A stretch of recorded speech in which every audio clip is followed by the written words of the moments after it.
today we have to study about operators, है ना? Operators क्या होते हैं? So let us create this new script file.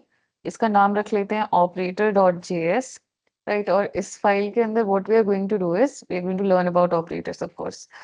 और ये जो हमारी स्क्रिप्ट फाइल थी, इसमें हम लोग script.js की जगह किसको कनेक्ट करेंगे? operator.js को. क्लियर है? यहाँ पर हम लोग लिख देते हैं console.log and operator जावास्क्रिप्ट. तो आज हम क्या सीखने वाले हैं? जावास्क्रिप्ट ऑपरेटर्स के बारे में. इतना क्लियर है सबको? देखो अब बच्चों बात क्या होती है कि जब भी आप ऑपरेटर्स की बात करते हो, there are three types of operators that are there. तो एक होता है आपके पास बाइनरी ऑपरेटर, एक होता है आपके पास यूनरी ऑपरेटर, देन एक होता है आपके पास टर्नरी ऑपरेटर, है ना? यूजुअली इतने टाइप के आपके पास ऑपरेटर्स होते हैं. Let us try to understand about operators today. तो हमने क्या बोला कि भाई देखो यहाँ पे ना 3 टाइप के मेनली ऑपरेटर्स होते हैं, unary, binary and ternary. Unary operator का मतलब क्या होता है? That you are going to have an operator, है ना, जिसके अंदर कितने ऑपरेंड्स होने वाले हैं गाइस? सिर्फ 1 ऑपरेंड होने वाला है. कितने ऑपरेंड्स होने वाले हैं? राइट, ऑपरेंड क्या होता है? जिसके ऊपर ऑपरेटर काम करता है. एब्सोल्युटली, ठीक है. जिसके ऊपर ऑपरेटर काम करता है वो बेसिकली उसका जो डेटा होता है, उसका जो इनपुट होता है, उसे हम क्या कहते हैं? Operand, right. इसी तरीके से आपके पास होता है बाइनरी ऑपरेटर. तो बाइनरी ऑपरेटर्स कौन होते हैं? जिनके पास 2 ऑपरेंड्स होते हैं, राइट. जिनके पास 2 ऑपरेंड्स होते हैं, इसका मतलब उसको 2 इनपुट आप देते हो, तब जाके एक सिंगल आउटपुट वो आपको देता है. जैसे कि आपके पास है प्लस ऑपरेटर. तो प्लस ऑपरेटर को आप लोग हमेशा 2 इनपुट्स देते हो, एक लेफ्ट हैंड साइड में देते हो, एक राइट हैंड साइड में देते हो, और उससे जनरेट होता है एक सिंगल आउटपुट. तो this is your binary operator. और उसके बाद आता है आपके पास टर्नरी ऑपरेटर. तो अब आपको उसके नाम से ही समझ में आ रहा है कि इसके पास एब्सोल्युटली, तो इसके अंदर आपके पास 3 से ज्यादा 3 ऑपरेंड ही होते हैं, ठीक है. 3 ऑपरेंड्स होते हैं एंड इससे एक सिंगल रिजल्ट आपको निकल के मिल जाता है. तो I hope that this basic thing is clear to all of us, right. Next चीज क्या होती है guys? Now let us try to understand कि what all operators are there actually, है ना. सबसे पहले आ जाता है आपके पास अरिथमेटिक ऑपरेटर. सबसे पहले क्या आ जाता है? और हम सबको ये आता है arithmetic operator.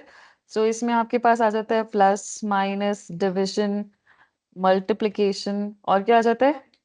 Mod division, then exponentiation, है ना. These are your main of arithmetic operators, है ना. Let us try to understand them one by one. बहुत ही सिंपल है बट स्टिल. तो अगर मेरे पास एक वेरिएबल है जिसके अंदर 10 है और एक दूसरा वेरिएबल है जिसके अंदर 20 है, राइट. तो suppose I have these 2 variables और मैं इसके ऊपर कोई ऑपरेशन परफॉर्म करती हूँ, और उसका आप लोगों को अब एक चीज पता है कि अगर मैं इसके ऊपर प्लस ऑपरेटर यूज करूंगी तो a प्लस एंड b, तो आपको पता है कि इसका एक सिंगल रिजल्ट आएगा. और वो सिंगल रिजल्ट अगर आप चाहो तो किसी वेरिएबल के अंदर स्टोर करा सकते हो, अगर नहीं चाहो तो मत स्टोर कराओ. सिंपल. पर आपको ये चीज पता है कि बाइनरी ऑपरेटर है तो दोनों इनपुट के ऊपर काम करने के बाद एक आउटपुट जरूर जनरेट करेगा, इजंट इट? राइट. तो अब अगर आप चाहो तो इसका रिजल्ट स्टोर करा लो. तो this is result is equals to a plus b. और अब इस रिजल्ट को हम लोग प्रिंट भी करा लेते हैं. console.log एंड रिजल्ट, ठीक है. तो यहाँ पे 30 बेसिकली यहाँ पे प्रिंट हो चुका है. In the similar way minus operator होता है आपके पास. तो माइनस करोगे तो a minus b, that is 10 minus 20 is equals to minus 10. इसी तरीके से मल्टीप्लीकेशन होता है. तो a into b will be 10 into 20, that is 200. Division में क्या होगा? यहाँ पे हम आ जाते हैं b डिवाइडेड बाय a पर. तो b डिवाइडेड बाय a क्या करेगा? 20 को डिवाइड करेगा 10 से. तो 10 इंटू 2 क्या होता है? 10 into 2 is 20, राइट. तो दैट्स वाई यहाँ पे आंसर क्या आ रहा है आपका? 2 आंसर आ रहा है, right. This is how division works, right. अब आ जाता है नेक्स्ट आपका मॉड डिविजन. तो मॉड डिविजन क्या करता है? How is it different? Main reminder return करता है वो. एब्सोल्युटली. तो अगर मैं सपोज ऐसा बोलती हूँ कि a को मॉड डिवाइडेड कर दो b से, तो क्या आंसर आना चाहिए आपका रिजल्ट में? 1, राइट. लेट अस सी. तो आंसर इज 1. बेसिकली जब आप लोग 10 को 3 से डिवाइड करोगे तो 3 इंटू 3 इज 9, तो बचा 1. 1 हमारा रिमाइंडर है. That is why that is the answer. Whereas अगर आपके पास यहाँ पे 8 होगा तब क्या आंसर आएगा? 2, right. So 2 will be the answer and यहाँ पे हमें दिख भी रहा है कि 2 हमारा आंसर आ चुका है. सो दिस इज हाउ हमारे जो बेसिक ऑपरेटर्स हैं वो काम करते हैं. एक बचता है आपके पास अरिथमेटिक ऑपरेटर. अरिथमेटिक ऑपरेटर में सपोज आपके पास पहला वेरिएबल है इन लेट ए, इसके अंदर आपने वैल्यू डाल रखी है 2 और एक बी है, इसके अंदर आपने वैल्यू डाल रखी है 3. तो अगर आपको कैलकुलेट कराना है 2 रेज टू द पावर 3 तो वो आप कैसे कर सकते हो? console.log a and raised to the power b. तो यहाँ पे आपको क्या आंसर मिल जाएगा? 8 because 2 raised to the power 3 क्या होता है? 2 into 2 into 2 which is 8. Clear है? This is your exponentiation operator. So this is also मतलब power operator. तो ये भी आपका एक arithmetic operator है. तो arithmetic operators are clear, isn't it? हमारे पास next operator आ जाता है which is relational operator. ठीक है? ऑपरेटर. रिलेशनल ऑपरेटर में कौन कौन से ऑपरेटर्स होते हैं? Less than, greater than, less than equals to, greater than equals to, then not plus equal नहीं, not equal to, not not equal, then equal equal, है ना? उसके बाद ट्रिपल इक्वल. जावास्क्रिप्ट में हमारे पास ट्रिपल इक्वल भी होता है एंड नॉट इक्वल इक्वल. ठीक है, अब इसका मतलब क्या होता है? Late us see that. तो सपोज आपके पास एक पहली वैल्यू है a जिसके अंदर आपने 40 स्टोर करा रखा है और एक दूसरी वैल्यू है b जिसके अंदर आपने सपोज 30 स्टोर करा रखा है and you want to check कि इन दोनों का कोई रिलेशन है या नहीं है. तो अब आप एक स्टेटमेंट लिखते हो कि a is less then b. अब या तो ये चीज ट्रू होगी, जो भी आप रिलेशनशिप बना रहे हो, या तो वो सही होगा या तो फिर वो गलत होगा. तो बेस्ड ऑन दैट आपको आंसर में क्या मिलने वाला है? true or false. Either true or false, right? Nothing more than that. तो console.log आपने एक स्टेटमेंट दिया a लेस देन b. अब आपका ये स्टेटमेंट या तो सही होगा या तो फिर ये स्टेटमेंट गलत होगा. And you can see that relational operator are also binary in nature. इनको भी कितने इनपुट्स चाहिए? 2 इनपुट्स चाहिए, isn't it guys? है Yes, ना? ma'am. इनको भी 2 इनपुट्स चाहिए. So that's why these are also binary operators and ये ट्रू और फॉल्स में आपको आंसर देते हैं. सो यहाँ पे आंसर आ रहा है फॉल्स, कि आपने जो स्टेटमेंट बनाया है that is what you are trying to say 40 is less than 30 is absolutely wrong, है ना? इसी तरीके से a is greater than b. तो इसको आप सेव कर रहे हो तो now the answer is true, कि आप बोल रहे हो a is greater than b which is 40 is greater than 30 and which is absolutely true, right? So that's why you're getting the answer as true, right? इसी तरीके से आपके पास एक ऑपरेटर आ जाता है लेस देन या इक्वल टू. तो ये बोलता है कि अब इसमें मैं 2 कंडीशंस चेक करता हूँ. अगर a लेस देन b होगा तो भी मैं ट्रू दूंगा, अगर a इक्वल्स टू b होगा तो भी मैं ट्रू दूंगा. लेकिन अगर a ग्रेटर देन b हो गया then what will be the answer? अगर a ग्रेटर देन b हुआ असलियत में और हमने स्टेटमेंट लिखा है a less than equals to b, तो आंसर क्या आएगा? फॉल्स, है ना? तो अभी अभी फिलहाल हमारा आंसर क्या आएगा और इसका क्या आंसर आएगा? इन दोनों में से कोई एक भी कंडीशन ट्रू हो जाएगी तो ट्रू आंसर आ जाएगा. दोनों कंडीशन तो वैसे भी कभी नहीं होती ट्रू. 40 या तो ग्रेटर होगा या इक्वल होगा. तो इन दोनों में से कोई भी एक हो गई ट्रू तो आंसर आपका ट्रू आ जाएगा. तो right now you have this condition set to true, है ना? So alright, let us see one more example here. अगर मैं इन दोनों को इक्वल कर देती हूँ, अब क्या आंसर आना चाहिए गाइस? ट्रू आना चाहिए, क्योंकि यहाँ पे एक दूसरी कंडीशन भी काम कर रही है जो बोल रही है ग्रेटर होगा तो भी ठीक है, अगर इक्वल हो जाएगा then also I am going to give you the output as true. तो इसीलिए हमारा आंसर क्या आ रहा है?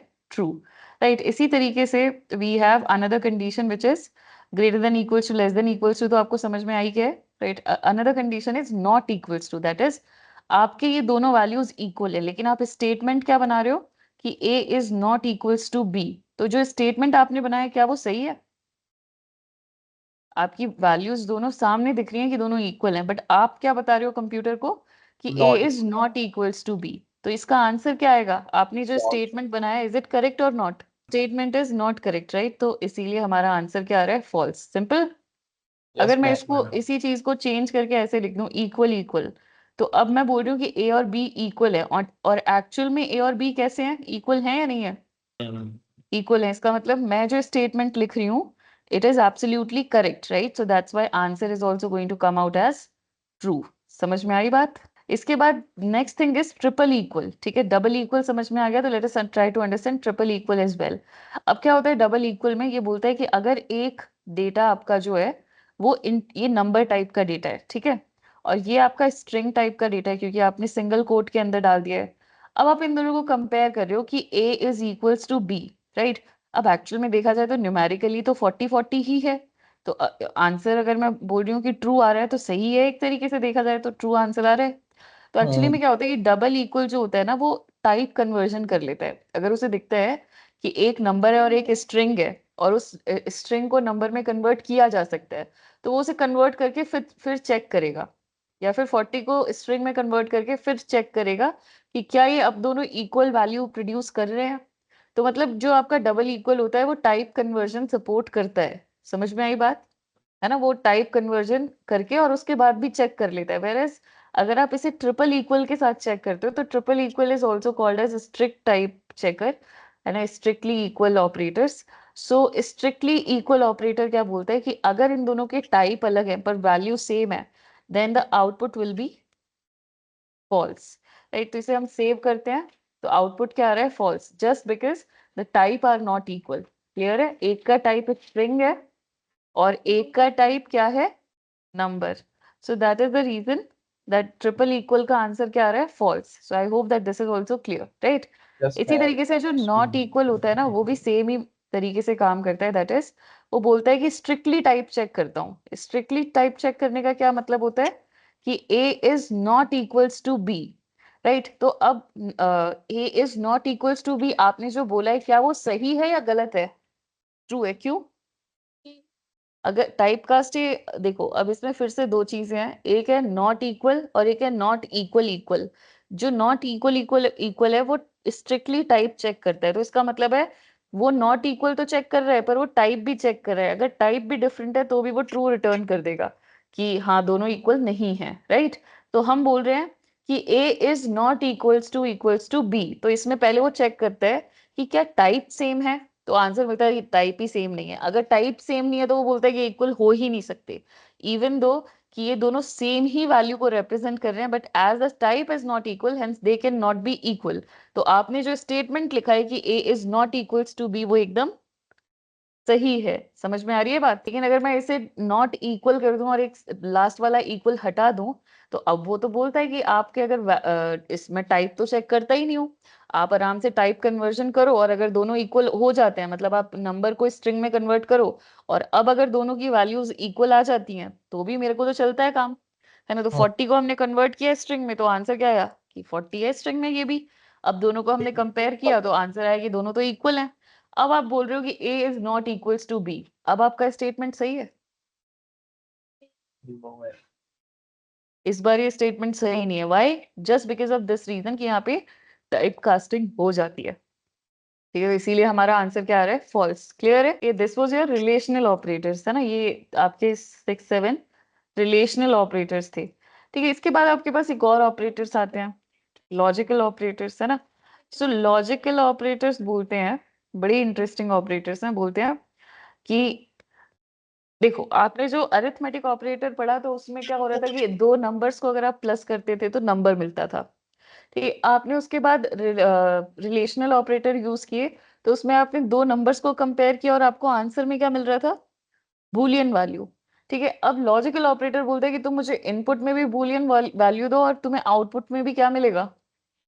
Boolean value. तो ऐसे एक्सप्रेशन जिनका आंसर बूलियन रिजल्ट हो उनको आप लॉजिकल ऑपरेटर का ऑपरेंड बना सकते हो, ठीक है। इसका क्या मतलब हुआ? इसका मतलब ये हुआ कि सबसे पहला ऑपरेटर आया एंड बोलता है कि भाई मेरे को भी दो ऑपरेंड चाहिए, एक ऑपरेंड 1 जो लेफ्ट साइड में जाता है और एक ऑपरेंड 2 जो राइट हैंड साइड में जाता है। ऑपरेंड 1 के पास दो ही ऑप्शन है, ट्रू ले सकता है या फिर फॉल्स ले सकता False ले सकता है.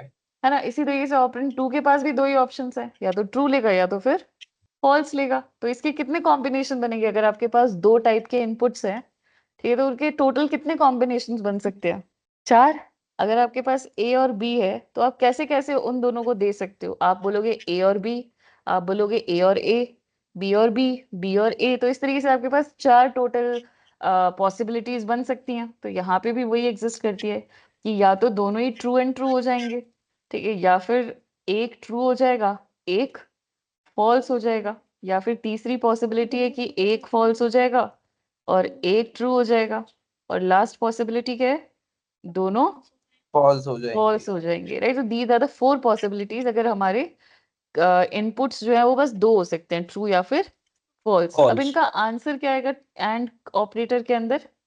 अगर ट्रू एंड ट्रू है तो आंसर क्या आता है? ट्रू। ट्रू आता है। एंड वर्क्स लाइक मल्टीप्लिकेशन, है ना। सो Yes, true true. And true, true और ट्रू को अगर आप 1 मान लेते हो और फॉल्स को अगर आप 0 मान लेते हो तो आपको समझ में आ जाएगी ये वाली चीज। तो ट्रू एंड ट्रू क्या होता है? 1 into 1, that is 1 itself, which is true, है ना। इसी तरीके से अगर आप ट्रू एंड फॉल्स की बात करते हो तो मल्टीप्लिकेशन की तरह काम करता है। तो 1 into 0 is 0, that is False. False, है ना। Then afterwards true and false and true, इसका आंसर भी क्या हो जाएगा? फॉल्स। सिंपल सी बात False. है, एंड ऑपरेटर में एक भी अगर फॉल्स है तो आपका फाइनल रिजल्ट फॉल्स ही आना है। ये हम लोगों को पता भी है, राइट, है ना। इसी तरीके से और ऑपरेटर कैसे काम करता है? वो बोलता है मुझे भी 2 ऑपरेंड्स चाहिए, ठीक है, ऑपरेंड 1 और ऑपरेंड 2, ठीक है। इसमें बोलता है कि भाई पहली वैल्यू मेरे पास क्या है, इसके पास भी यही ऑप्शंस होंगे, ट्रू और ट्रू हो जाएगा या तो, या फिर पहली वैल्यू ट्रू हो जाएगी, दूसरी वैल्यू फॉल्स हो जाएगी, या फिर पहली वैल्यू फॉल्स हो जाएगी और दूसरी वैल्यू ट्रू हो जाएगी, है ना, या फिर दोनों ही वैल्यूज फॉल्स हो जाएंगी। So these are the 4 options that you can get here also. अब ये प्लस की तरह काम करता है, तो बोलता है अगर एक भी वैल्यू ट्रू हो गई तो मेरा फाइनल रिजल्ट क्या आ जाएगा? ट्रू आ जाएगा, ठीक है। सो ये ट्रू और true is true, then true और फॉल्स इज ट्रू, क्योंकि एक भी ट्रू आ गया तो फाइनल आंसर ट्रू आ जाता है ना। उसके बाद false or true is equals to true, then false or false is equals to false. So False. this is your और ऑपरेटर, है ना। और Yes, ऑपरेटर इस तरीके से काम करता है। और लास्ट में आपके पास होता है एक नॉट ऑपरेटर। नॉट ऑपरेटर कैसे काम करता है? वो बोलता है मैं तो यूनरी ऑपरेटर हूँ, मुझे आप सिर्फ एक ही ऑपरेंड दे सकते हो, मैं उसका रिवर्स करके आपको दे दूंगा। तो अगर आपने लिखा है नॉट फॉल्स तो आंसर क्या आएगा? ट्रू। true. और अगर आपने लिखा है नॉट ट्रू तो आंसर क्या आएगा? False. Is it clear everyone? तो बिटवाइज ऑपरेटर कौन कौन से थे जल्दी बताओ। Bitwise and, bitwise or, and होता है, और होता है, और XOR. एक्सऑर। उसके बाद लेफ्ट शिफ्ट है हमारे पास, राइट शिफ्ट है, और कौन सा ऑपरेटर है? मेनली तो यही ऑपरेटर्स हैं हमारे, है ना। Yes, तो ma'am. यहाँ पर हम लोगों ने एक्चुअली में ये जो चीजें जावा में कवर की थी वो सेम ही है, यहाँ पे कुछ अलग नहीं है। सो एंड ऑपरेटर क्या बोलता है? तो बेसिकली ये होता है कि आपके पास नंबर्स जो होते हैं उन्हें आप लोग किस में रिप्रेजेंट करते हो? बाइनरी में रिप्रेजेंट करते हो विद इन योर सिस्टम। अब आप लोग खुद ही सोचो, चाहे जावा में कर रहे हो चाहे जावा स्क्रिप्ट में कर रहे हो, अगर आप बाइनरी में रिप्रेजेंट कर रहे हो तो 1 तो ऐसा ही कुछ दिखने वाला है ना। अब वो थोड़ी चेंज हो जाएगा, वो 0 1 थोड़ी जावा स्क्रिप्ट और जावा के लिए बदलने वाले हैं। समझ में आ रही है बात? Yes, ma'am. है ना। तो 2 कैसे दिखेगा? 0 1 0। 3 कैसा दिखेगा? 0 One. 1 1, है ना। और 4 कैसा दिखेगा? 1 0 0। देन 5 कैसा दिखेगा? Like this. 6 कैसा दिखेगा? Like this. तो this is how our bits are being मतलब स्टोर्ड इनसाइड द हमारा कंप्यूटर। नाउ पॉइंट क्या आता है कि हमें इनके ऊपर ऑपरेशन परफॉर्म करने हैं, एंड और एक्सॉर वगैरह वगैरह।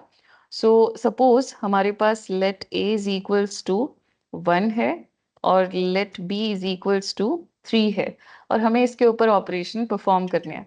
तो हमने बोला कि भाई a एंड b का आंसर क्या होगा? सो a एंड b का आंसर क्या है? a का आंसर है 0 0 1, और एंड, और उसके बाद b का कोड होता है 0 1 0, दैट इज 3 का नंबर होता है 0 1 1, राइट। अब हमें इसके ऊपर क्या परफॉर्म करना है? And operation. तो एंड ऑपरेशन कैसे परफॉर्म होता है? एंड ऑपरेशन बोलता है हाँ कि आप लोग इसमें एंड करना शुरू कर दो, जो भी आपके साइमल्टेनियसली जो भी आपकी बिट्स अपीयर हो रही हैं। तो सबसे पहले जो साथ में बिट अपीयर हो रही है वो है 0 और 0, ठीक है। अब यहाँ पे आप लोग सोचोगे 3 ही बिट्स है, नहीं, बहुत बड़ा नंबर है, पर हम बस लास्ट के 3 यूनिट्स को कंसीडर कर रहे हैं इस टाइम, ठीक है, क्योंकि बाकी सारे तो 0 0 ही हैं, तो वो 0 ही होने वाले हैं। सो हमने बोला कि सबसे पहली बिट्स का एंड करते हैं, तो 0 एंड 0 क्या आंसर होगा? 0 आंसर होगा, क्योंकि आप लोगों को पता है एंड ऑपरेटर कौन से किस तरीके से काम करता है? As if, Multiplication. हाँ, एज इफ आप मल्टीप्लाई कर रहे हो। उसके बाद है 0 एंड 1, तो 0 एंड 1 का आंसर क्या आएगा? 0 आएगा, है ना। तो 0 एंड 1 का आंसर आएगा 0, एंड देन 1 एंड 1 का आंसर क्या आएगा? 1, right. So just like multiplication है ना। अब अगर यहाँ पे 1 भी होता और यहाँ पे 0 हो जाता तो भी आंसर 0 ही रहने वाला था, क्योंकि मल्टीप्लीकेशन में 1 into 0 is 0। This is your final answer, है ना। फाइनल आंसर आ रहा है 0 0 1। इसका मतलब है फाइनल आंसर है क्या? 0 1 0 1 किसके लिए स्टैंड करता है? 1 के लिए। तो अगर इसका मतलब है, अगर आप लोग लिख रहे हो A एंड B, जहाँ पे A के अंदर है 1 और B के अंदर है 3, तो सबसे पहले उसे बाइनरी में चेंज करो, उसके बाद उसके ऊपर एंड ऑपरेटर परफॉर्म करो जस्ट लाइक दिस, जैसे अभी अभी हमने किया था, और जो भी फाइनल रिजल्ट होगा वो आपका डिस्प्ले हो जाएगा। तो यहाँ पे 1 डिस्प्ले हो गया। इसी तरीके से अगर आपके पास दूसरा कोई नंबर लेते हैं, जैसे कि 7 है और दूसरा है 3। अब 7 और 3 का आंसर क्या आएगा? सो लेट अस सी। 7 है 1 1 1 और 3 है 1 1 0 1 1। तो इसका आंसर क्या आएगा? 1 and 0 which is 0। 1 and 1 is 1 and 1 and 1 is 1। तो 7 and 3 का आंसर फिर से क्या आ जाएगा? 3। अब अगर आप इसे ट्राई करना चाहते हो तो you can see here as well. तो एंड ऑपरेटर इस तरीके से काम करता है, दैट बिट्स लेवल पे वो एंड ऑपरेशन का परफॉर्मेंस कर रहा होता है आपके लिए, है ना। एंड ऑपरेटर को चला रहा होता है आप लोगों के लिए। क्लियर है ये पॉइंट? तो A हो गया, B हो गया, A के अंदर 7 डाल दिया, B के अंदर 3 डाल दिया। नेक्स्ट है आपके पास और ऑपरेटर। अगर आपके पहले नंबर में है 7 और दूसरे नंबर में है 3, तो 3 की रिप्रेजेंटेशन होती है 0 1 1। और यहाँ पर आपने बोल दिया कि और ऑपरेटर बताओ कैसे काम करता है। तो ठीक है, लेट अस सी। और ऑपरेटर बोलता है कि आप इसे एज इफ ये प्लस है वैसे टाइप से ट्रीट करो। ठीक है, तो करो ट्रीट। तो 1 + 0 कितना होता है? सिंपल सी बात है, प्लस की तरह भी ट्रीट मत करो। सिंपल सी बात है, अगर एक भी 1 आ जाता है दोनों इनपुट्स में से, तो फाइनल इनपुट आपका क्या बन जाता है? 1 1। और अगर दोनों ही इनपुट 1 है तो ऑब्वियस सी बात है कि आंसर 1 ही बनने वाला है। तो 0 और 1 और 0 आंसर क्या होगा? 1। 1 1 और 1 आंसर क्या होगा? 1 2 1 और 1 क्या 2 नहीं होगा ना? बोला तो मैंने, एक भी 1 आ जाए तो 1 ही रहेगा, 2 तो वैसे भी नहीं आ सकता। 0 1 में 2 कैसे दिखाओगे? 1 और 1 लास्ट वाला फिर से 1। और ये फाइनल आंसर है 1 1 1। तो इसका मतलब है फाइनल आंसर क्या है? 1 1 1 किसका रिप्रेजेंटेशन होता है? 7। सो console.log एंड A और B, अगर आप ऐसा कुछ लिखते हो तो आपको आंसर क्या मिल रहा है? 7। Because right, because binary operator works on bits, है ना। इसी तरीके से अगर मैं 3 की जगह यहाँ पे कर दूं सपोज 5, और 7 की जगह अगर मैंने कर दिया सपोज 2, अब क्या आंसर आएगा? 2 स्टैंड्स फॉर 0। 2 के लिए स्टैंड करता है 0 1 0। 5 स्टैंड करता है 1 0 1। ऐसे इस तरीके से फाइनल आंसर क्या आएगा और ऑपरेटर का? बताओ। 7 7 1 1 1 किसके लिए स्टैंड करता है? 7। सो 7 लेट अस रन इट। तो हमारा आंसर आ गया 7। So this is how your and operator and और ऑपरेटर वर्क्स, है ना। नेक्स्ट आता है आपका एक्सॉर ऑपरेटर। एक्सॉर ऑपरेटर क्या बोलता है? इसकी ट्रुथ टेबल बना लेते हैं, क्योंकि एंड और तो एकदम आपके लॉजिकल ऑपरेटर की तरह ही था। एक्सॉर ऑपरेटर थोड़ा सा डिफरेंट है। तो वो बोलता है भाई मैं भी एक बाइनरी ऑपरेटर ही हूँ, मुझे भी 2 ऑपरेंड्स चाहिए होते हैं। ऑलराइट, सो A के अंदर है 2, B के अंदर है 5, एंड सो एक्सॉर ऑपरेटर बोलता है कि भाई मुझे भी 2 ऑपरेंड्स चाहिए होते हैं, ऑपरेंड नंबर 1 और ऑपरेंड नंबर 2। ऑपरेंड नंबर 1 में आपके पास क्या क्या ऑप्शंस हैं? 0 और 1 का ऑप्शन है। तो या तो आप ऑपरेंड नंबर 1 में 0 डालोगे, है ना, और ऑपरेंड नंबर 2 के अंदर भी 0 डालोगे, या फिर आप ऑपरेंड नंबर 1 के अंदर 1 डालोगे और ऑपरेंड नंबर 2 के अंदर 0 डालोगे। Then the third option is operand 1 के अंदर 0 एंड ऑपरेंड 2 के अंदर 1। And the fourth option is कि दोनों ही ऑपरेंड्स के अंदर हम क्या डाल देंगे बच्चों? 1, है ना। तो फाइनल आंसर क्या आएगा? 0 एक्सॉर 0 क्या होता है? Okay, so 0 XOR 0 is 0। लेकिन अगर हमारे जो बिट्स हैं वो चेंज हो जाते हैं, दैट इज वो सेम नहीं होते हैं, तो एक्सॉर बोलता है कि अगर दोनों बिट्स सेम है तो आंसर 0 आएगा, और अगर दोनों बिट्स डिफरेंट है तो आंसर 1 आएगा। तो 1 एक्सॉर 0 कितना होता है बच्चों? 1। 0 एक्सॉर 1 कितना होता है? 1 और 1 एक्सॉर 1 कितना हो जाएगा फिर से? 0 क्योंकि सेम बिट है। एक्सॉर क्या बोलता है कि अगर दोनों बिट सेम है तो हमारा आंसर क्या आता है? 0 आता है, राइट। अब इसको हम लोग अप्लाई करके देखते हैं। तो 2 कैसा दिखता है? 0 1 0। 5 कैसा दिखता है? 1 0 1। आंसर बताओ। XOR ऑपरेशन अगर आपने किया है तो 0 XOR 1 कितना आंसर आएगा? 1 1 XOR 0 1 0 XOR 1 1 ये किसके लिए स्टैंड करता है 1 1 1 7 7 के लिए absolutely. So console.log A XOR B answer क्या आ रहा है 7. समझ में आया XOR ऑपरेशन? तो लेफ्ट शिफ्ट ऑपरेटर होता है, वो क्या बोलता है कि सपोज हमारे पास एक नंबर है. कौन सा नंबर है? 1. ठीक है. सो 1 कैसे दिखता है? 0 0 0 1 इस तरीके से दिखता है. अब मैंने लेफ्ट शिफ्ट की बात की तो आप लोगों को तो ये चीज पता ही है. दैट इज लेफ्ट शिफ्ट करते हैं तो क्या होता है, आपके जितने भी बिट्स होते हैं वो लेफ्ट की तरफ शिफ्ट हो जाते हैं. तो दिस विल बिकम, अगर मैंने बोला कि 1 को जो है लेफ्ट की तरफ शिफ्ट कर दो 1 यूनिट से, तो एक्चुअली में 1 दिखता है कुछ ऐसा. अब लेफ्ट की तरफ शिफ्ट हो जाएगा तो आपका 1 दिखेगा ऐसा. राइट. इसको मैंने बोला कि फिर से एक और यूनिट शिफ्ट कर दो तो now it will look like this, है ना. तो हमने लेफ्ट शिफ्ट के टाइम पे क्या सीखा था? लेफ्ट शिफ्ट क्या करता है एक्चुअली में? आपका जो ओरिजिनल नंबर होता है उसको क्या कर देता है? डबल कर देता है ना. सो लेफ्ट शिफ्ट क्या करता है एक्चुअली में, कोई भी नंबर हो तो यहाँ पे अगर 4 भी होगा तो जितने भी यूनिट से आपने उसको शिफ्ट किया है उतने ही टाइम्स वो डबल होता जाएगा. तो अगर मैंने लिखा हुआ है 4 को लेफ्ट शिफ्ट कर दो 3 टाइम्स, तो 3 टाइम्स 4 जो है वो डबल हो जाएगा. इट मीन्स 4 को डबल करेंगे तो इट विल बिकम 8, 8 को डबल करेंगे तो इट विल बिकम 16 एंड 16 का double will become 32 32. So 32 will be your final answer, right? इस तरीके से काम करता है 4 लेफ्ट शिफ्ट 3 या फिर कोई भी लेफ्ट शिफ्ट ऑपरेटर. और राइट शिफ्ट क्या करता है